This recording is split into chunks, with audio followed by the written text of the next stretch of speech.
அனைவருக்கும் வணக்கம். சூரிய பகவான் மேஷ ராசியிலிருந்து ரிஷப ராசிக்கு பெயர்ச்சியாக கூடியதுதான் வைகாசி மாதம். இந்த வைகாசி மாதத்தில் குரு ஆதித்ய யோகமும் உருவாகுகிறது.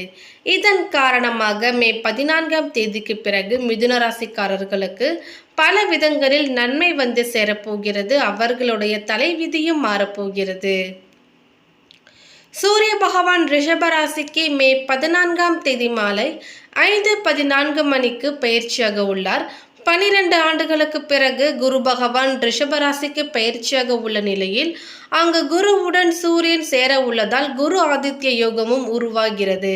இதனால் ஒரு சில ராசிகளின் வாழ்க்கை பிரகாசம் அடையும், சுக பலன்கள் கிடைக்கும், தொழில் ரீதியான மகத்தான வெற்றியும் சமூகத்தில் மரியாதையும் கிடைக்கும். மிதுன ராசிக்காரர்களுக்கு இந்த மே 14ஆம் தேதிக்கு பிறகு எப்படிப்பட்ட பலன்கள் கிடைக்கப் போகுது என்பதை பற்றி தான் இந்த பதிவில் நம்ம இப்போ பார்க்க போகிறோம்.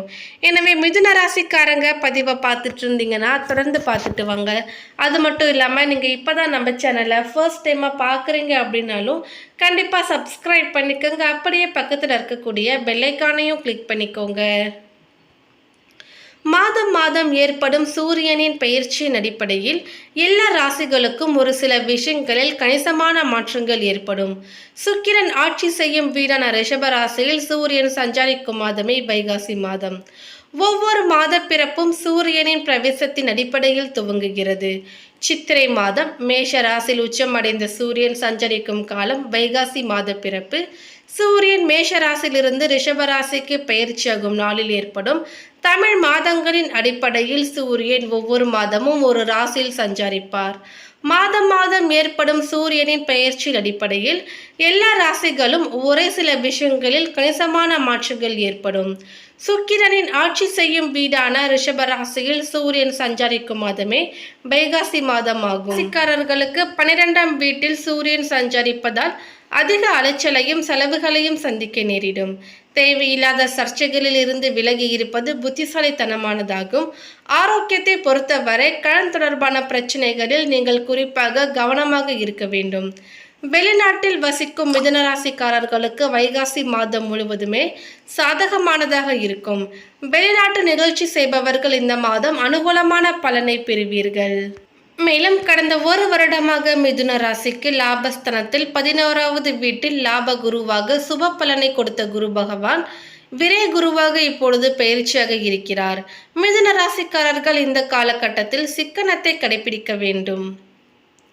பண விஷயத்தில் மிகவும் எச்சரிக்கையாக இருக்க வேண்டும். வரவு செலவுகளில் கொடுக்கல் வாங்கலில் கவனம் தேவை.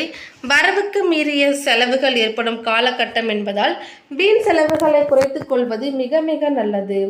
ஒரு பக்கம் குரு பயிற்சியால் அடுத்த ஓராண்டு காலத்திற்கு செலவுகள் அதிகரிக்கும் என்றால் கூட உங்கள் ராசிக்கு சனி பயிற்சி பாக்கியஸ்தானத்தில் இருப்பதால் பொருளாதார தேவைகள் பூர்த்தியடையும்.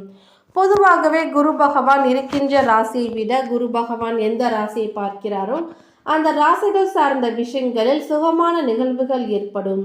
மிதுன ராசிக்கு குருவின் பார்வை சுகஸ்தானம், வம்பு வழக்கு, கடன் உள்ளிட்டவற்றை குறிக்கின்ற 6ஆம் வீடு மற்றும் அஷ்டமஸ்தானத்தின் மீது விழுகிறது. இந்த பார்வைகள் சுப செலவுகள் ஏற்படும். நோய் பாதிப்பு மற்றும் தாக்கம் குறையும். எதிரிகள் காணாமல் போவார்கள். வழக்குகள் ஏதேனும் இருந்தால் உங்களுக்கு சாதகமான தீர்ப்பு கிடைக்கும். குரு பகவானின் பார்வை மற்றும் மற்ற கிரகங்களின் சாதகமான சஞ்சாரம் ஓரளவுக்கு பணவரவை ஏற்படுத்தி கொடுக்கும். பெரியதாக பற்றாக்குறை எதுவும் இருக்காது. விரயங்களை சுப விரய செலவுகளாக மாற்றி ஆடம்பரத்தை தவிர்த்து விடுங்கள். தொழில் வியாபாரம் தொய்வின்றி அகலும். பெயரும் புகழும் கிடைக்கும். வெளிநாட்டில் வெளி மாநிலங்களில் வசிப்பவர்களுக்கு சிறப்பான காலமாக அமையும். வம்பு வழக்குகள் சாதகமாக இருக்கும். வீட்டில் நிம்மதியான சூழல் நிலவும்.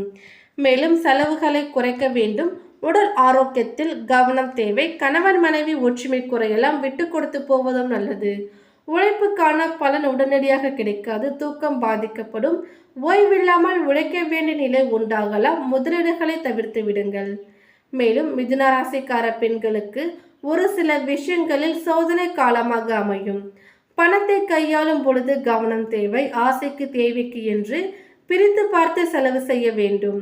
பணிபுரியும் பெண்களுக்கு அலைச்சல் இருக்கலாம். கணவரிடமும் குடும்பத்தாரிடமும் விட்டு கொடுத்து போவது நல்லது. மேலும் மிதுன ராசியை பொறுத்தவரை வேலை மற்றும் தொழில் பெரியதாக எந்த பாதிப்பையும் ஏற்படுத்தாது. வியாபாரம் தொழில் செய்பவர்கள் தானே முன்னின்று மற்றவர்கள் கையில் பொறுப்புகளை ஒப்படைக்காமல் இருப்பது நல்லது. புதிய வேலை தேடுபவர்களுக்கு கிடைக்கும் வாய்ப்புகளை பயன்படுத்தி கொள்ள வேண்டும். தற்பொழுதைய வேலையை விட்டுவிட்டு புதிய வேலை தேடலாம் என்பதையும் தவிர்க்க வேண்டும். வெளிநாடு, வெளி மாநிலம் அல்லது வீட்டை விட்டு பிரிந்திருக்கின்ற மிதுன ராசிக்காரர்களுக்கு வேலை மற்றும் தொழில் நிமித்தம் அற்புதமாக இருக்கும். மேலும் மிதுன ராசிக்காரர்களுக்கு விரய குருவாக அமைவது செலவுகளை ஏற்படுத்தும். இதை சுப செலவுகளாக மாற்றினால் பெரிய தேவையில்லாத செலவுகளையும் தவிர்க்க முடியும். மேலும் உங்களுக்கு எவ்வளவு காசு வந்தாலும் பணம் கையில் இருக்காது. வருகின்ற பணம் எல்லாமே செலவிற்கே போதுமானதாக இருக்கும். இதனை சமாளிக்க நீங்கள் சுப செலவுகளை செய்யலாம். மேலும் குரு பகவான் உங்கள் ராசிக்கு 4, 6, 8ஆம் இடங்களில் வர உள்ளது. அதனால் சுப செலவுகள் என்பது உறுதியாக இருக்கும். மேலும் குரு பகவான் பார்வை உங்கள் ராசிக்கு 4, 6, 8ஆம் இடங்களில் வருவதால் வீடு வாங்கும் ராசி இருக்கிறது, நிலம் வாங்கும் ராசியும் இருக்கிறது. நீங்கள் சுப செலவு காரணமாக திருமண செலவுகள், வீடுகள், புதிதாக வாகனங்களையும் வாங்கலாம். ஆனாலும் ஆரோக்கியத்தில் அதிக கவனம் செலுத்த வேண்டியது அவசியம். அதே போன்று வயிற்று வலி பிரச்சனைகள் கூட அதிகம் ஏற்படலாம். சுப செலவுகள் இருக்கிறது என்பதால் பெரிய முதலீடுகளை செய்ய வேண்டாம். முதலீடுகளில் எந்த ஒரு காரணத்திற்கும் கொண்டும் அகலக்கால் வைக்க வேண்டாம். ஒரு முறைக்கு இருமுறை யோசித்து எந்த விதமான முதலீடுகளை செய்வதும் நல்லது. பணத்தை சேமிக்க முயற்சி செய்யுங்கள், இல்லை என்றால் சுப செலவுகளாக மாற்றுங்கள். மே 13ஆம் தேதி வரை உங்களுக்கு திருமணம் கைகூடுவதில் கொஞ்சம் தாமதம் ஏற்படலாம். மன வாழ்க்கையில் பிரச்சனை ஏற்படலாம். கணவன் மனைவிக்கிடையே கசப்புணர்வு ஏற்படலாம். அதனால் கொஞ்சம் கவனமாக இருக்க வேண்டும். தொழில் வளர்ச்சி, சொத்து வளர்ச்சி கை கொடுக்கும். உங்களுக்கு ஆரோக்கியத்திலும் குடும்பத்திலும் சிரமங்களை ஏற்படுத்தும் என்பதால் கவனமாக இருக்க வேண்டும். மேலும் வருமானம் சீராக இருக்கும். செய்தொழில் நன்றாக நடப்பதால் புதிய கடன் வாங்க நேரிடாது. ஒரு சிலருக்கு வேறு இடங்களுக்கு சென்று வசிக்கும் நிலைமை உண்டாகும். பிறரின் பொறாமைகளுக்கும் போட்டிக்கும் ஆளாக நேரிடும் என்பதால் கவனம் தேவை. நீங்கள் தொடுத்திருந்த வழக்குகளில் சாதகமான திருப்பங்கள் ஏற்படாது. அவசியமான விஷயங்களுக்காக திடீரென்று அவசர பயணங்களையும் செல்ல நேரிடும். குடும்பத்தில் சாதகமான சூழ்நிலை நிலவும். இதனால் உங்கள் தன்னம்பிக்கை அதிகரிக்கும். உற்றார் உறவினர்களிடையே உங்களின் செல்வாக்கு உயரும். உங்களின் பேச்சில் பொறுமையும் நிதானமும் இருக்கும். நினைத்த எண்ணங்கள் கச்சிதமாக செயல் வடிவம் பெறும். கடினமான விஷயங்களிலும் தொலைநோக்கு பார்வையுடன் செயல்படுவீர்கள். உங்களை பற்றி அவதூறு பேசுபவர்களை இனம் கண்டு விளக்குவீர்கள். உற்றார் உறவினர்கள் உங்கள் பேச்சுக்கு ஒத்துழைப்பு கொடுப்பார்கள். குறைந்த அளவு முதலீடு செய்து விருப்பமான வாகனங்களை வாங்குவீர்கள். உங்களின் நேர்மையான போக்கை அனைவரும் பாராட்டுவார்கள். உங்களின் சூட்சும அறிவு வேலை செய்ய தொடங்கும். எதிர்பாராத வகையில் சௌபாக்கியங்கள் தேடி வரும். உங்கள் கோரிக்கைகள் அனைத்தும் உடனுக்குடன் நிறைவேறும். வங்கிகளில் இருந்து எதிர்பார்த்த கடன் கிடைக்கும். நெடு நாட்களாக கிடப்பில் போடப்பட்டு இருந்த உங்கள் விண்ணப்பம் அரசாங்கத்தால் சாதகமாக பரிசீலிக்கப்படும். உத்தியோகஸ்தர்கள் அலுவலக வேலைகளை திட்டமிட்டு முன்கூட்டியே செய்யுங்கள். ஒரு சில நேரங்களில் இடையூறுகளை சந்திக்க நேரிடும். எதிர்பார்த்த ஊதிய உயர்வு ஆனாலும் மேலதிகாரிகளின் ஆதரவு குறையும். வியாபாரிகள், விற்பனை பிரதிநிதிகளால் வியாபாரத்தை பெருக்குவீர்கள். கொடுக்கல் வாங்கல் விஷயங்களில் நன்றாகவே நடக்கும். கடன்களை பெற்று கடையை சீரமைப்பீர்கள். புதிய சந்தைகளில் பொருட்கள் விற்பனையாகும். பெண்களுக்கு கணவரிடம் ஒற்றுமை அதிகரிக்கும். பணவரவு சீராக இருக்கும். அதே சமயம் ஒரு சில பிரச்சனைகள் ஏற்பட வாய்ப்பு இருப்பதால் சூடான வார்த்தைகளை பேச வேண்டாம்.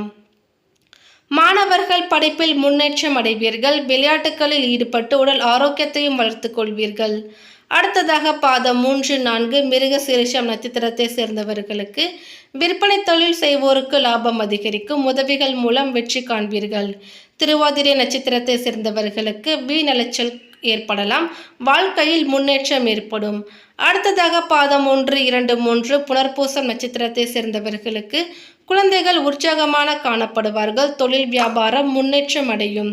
மேலும் பரிகாரமாக புதன்கிழமை தோறும் அருகில் இருக்கின்ற பெருமாள் கோவிலுக்கு சென்று 6 முறை வலம் வாருங்கள். குடும்பத்தில் மகிழ்ச்சி அதிகரிக்கும். தாய் தந்தையரின் உடல் நலமும் சிறப்பாக இருக்கும். மேலும் துளசியை பறித்து அருகில் இருக்கின்ற பெருமாள் கோவிலுக்கு அர்ப்பணித்து வழங்கி வாருங்கள்.